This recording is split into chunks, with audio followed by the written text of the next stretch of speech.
He was murdered in cold blood just days after moving into a house on Toledo's east side. The homicide happened nearly 15 years ago. It's still unsolved. With multiple witnesses to that violence, family members are asking for someone to come forward and help solve the murder. Here's this week's Case Files. I just want to figure out who did it, why they did it. Memories and endless questions. The unknown haunts Melania Gonzalez. She lost her dad, Dana Frison, nearly 15 years ago.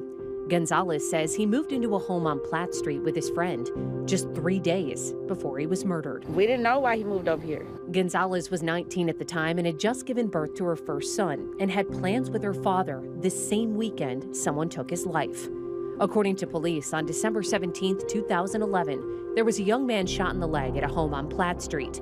Right after that shooting, Gonzalez says people wearing masks went across the street where her dad was staying. There were multiple girls with him inside the home, but it wasn't who they were expecting at the door. They robbed that house across the street. They got that fence around it, and then they came over to my dad's house. And I think they was here for his friend, and my dad just got caught. The girls said that they kept asking my dad, like, where it's at, where it's at, where it's at. And he was like, I don't know what y'all talking about. I just moved here. Like, the girls said they made him strip naked. He was begging for his life. So I don't know what happened, but I know my dad wasn't supposed to get killed that night. Frison died inside the house at 38 years old. There were multiple witnesses, but to this day, no one's been charged with homicide. Gonzalez says her family knew the people living across the street where that first shooting happened, but it hasn't led them any closer to the killer. They keep saying they don't have nothing to do with it, but they went in your house first. They shot your brother first. Thank God your brother didn't die, but they brought your cousin from your house to my dad's.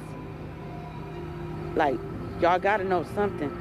Nearly 15 years later, things look a lot different over here on Platt Street. One of the homes involved appears to be abandoned, and a lot of the people that used to live here have since moved. The family's hopeful that there's still someone out there with information. And what about his friend? What's happened to him? I don't know. Nothing's happened. He came to the funeral and everything, and then he's been dodging us ever since. Gonzalez stood outside of the home for the very first time with us, hopeful that speaking out brings new life to a loss that is still raw. He wasn't a drug dealer. He wasn't a bad person. He was going blind, like, he wasn't the right person. But he shouldn't have lost his life.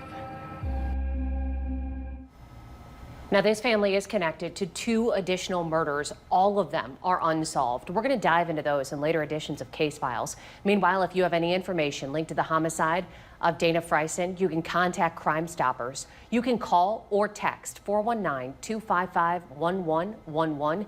You could be eligible for a cash reward. And if you have an unsolved case that needs attention, email me, casefiles@13abc.com.